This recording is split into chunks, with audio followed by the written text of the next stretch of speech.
They did not stand a chance here. Joe Rogan has never hidden his love for Marvel, but that doesn't mean he lets them off the hook when they make questionable decisions. Every now and then he goes all in, calling out their forced messaging, lazy writing, and the decline of what was once the biggest movie franchise in history. So today we're covering some of his best moments taking Marvel to task, and trust me, if you're tired of what they've become, you're going to love every second of what this is. As always, make sure to subscribe and hit the notification bell for more videos just like this. I'm playing Captain America, but he said something like, basically, but... He's not for America. Yes, he basically said, but it makes no sense because Captain America's for justice and for fair play and all that. Cool, move to Ukraine. Well, it was a problem. It was a big problem.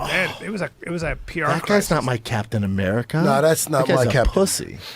Well, That's a I giant like Steve Rogers. Isn't it weird that they feel like they have to say stuff like that to keep working? It's like, weird. so But the weird. movie studio It's goes, not good hey, for- fuckface. it's not good for numbers. Now Americans aren't going to go to fucking Captain America. It's terrible. Oh boy, it's about time Mackie got a much-needed reality check. Fans were already split over Bucky not becoming the new Cap. I was, because it was in the comics and they had set it up for so long. But what really made things worse was Anthony Mackie's attitude. During a promo for the film, he said, quote, "To me, Captain America represents a lot of things, and I don't think the term America should be one of those representations." One of them.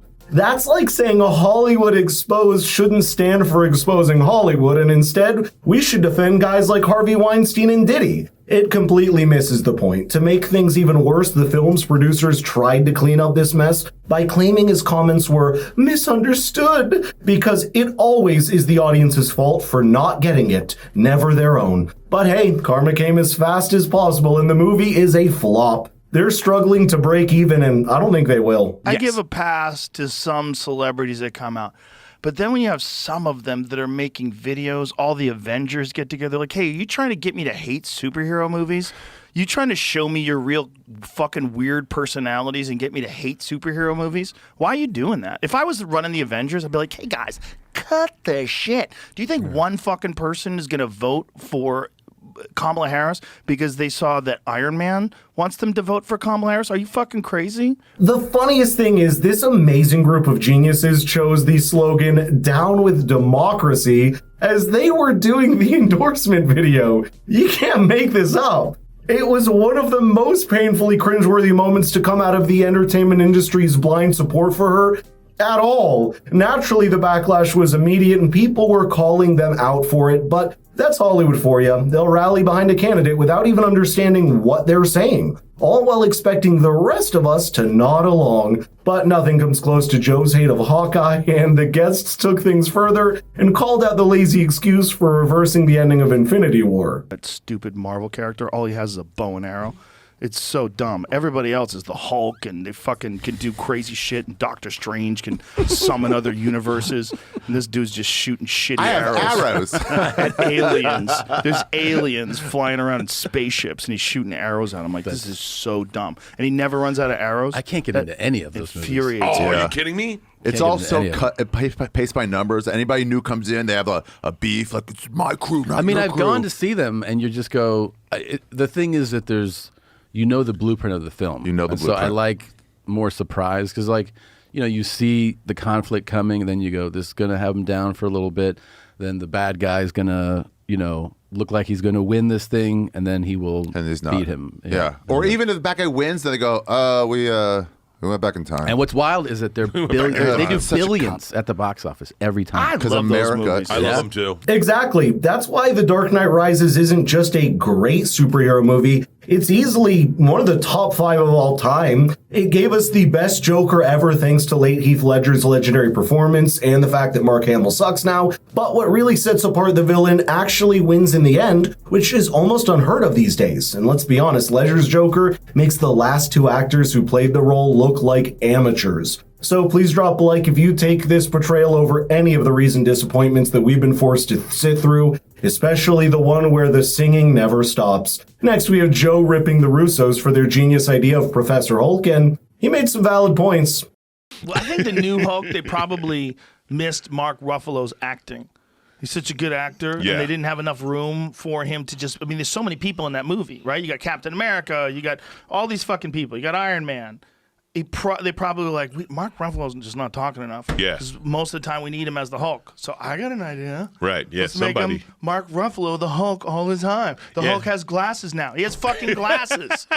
He has glasses. It's so ridiculous. No, the whole idea, you fucks, is supposed to be that he's a really smart guy, and then he's basically a monster. A monster with unlimited strength, like unlimited power. Who talks like Hulk smash. Right. He's right. not. Now, I love the Russos, but the Hulk has got to be the most disrespected character in the entire MCU. He's one of the most iconic superheroes in all of comic book history, and he's so much more powerful than they make him, but the producers determined to sideline him. Instead of getting the spotlight he deserves, he's constantly reduced to a supporting role, never reaching his full potential. And don't get me started on the She-Hulk nonsense, because nothing comes close to how Joe ripped through Brie Larson and the Captain Marvel characters, so here we go. Art Captain Marvel to step down. Right, okay, why?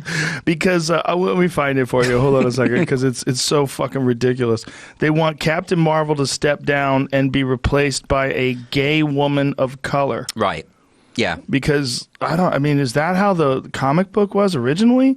Was the original comic book a gay woman? Well, it's a reputation for being incredibly woke. Not woke enough if you're white. But she was the one who said that she wanted to ban male journalists from her press junkets and from her. Maybe it's Fox. Surely, That's not woke right? enough. She needs to step down, because if you're really woke, you'll step down and show that you're an ally for social justice and give up those millions of dollars to some other person. But by the way, tell the studio that you're going to do that. Like, they're not going to fucking just decide, oh, you want us to cast a black gay woman? Let's do that. And does it matter which black gay woman? By the way, Mahler has a really great video on this if you want to check it out. And this is exactly what happens when studios prioritize pandering to the ultra-progressive crowd over making anything good. We've seen it happen with the Rings of Power, more recently the new Harry Potter series, the Velma show. On top of that, Brie Larson's personality is unbearable, and she's as woke as they come. But getting a little better. Instead of winning over the fans, she seems more interested in lecturing them, at least did. And that's why The Marvels was a total box office disaster. I'm going to go Hulk or Thor. Those would be my two in a fight. Interesting. Yeah. I think Captain Marvel comes down and fucks them all up. She's badass. They gave her too many powers. She's badass. She almost has too many They gave powers. her everything except a good movie. That's true. They keep fucking her in the movie department. Yeah, Why? Her movie was so like it filled the story, so you knew who she was, but it wasn't that great, and it didn't match up with someone who has the powers that she has. Like, look, if you're playing a game and the game is good guys versus the bad guys, on your good guy side, you want to have, like, you'd be like real pumped if one person had way more power than anybody who's ever lived. That's her. Right.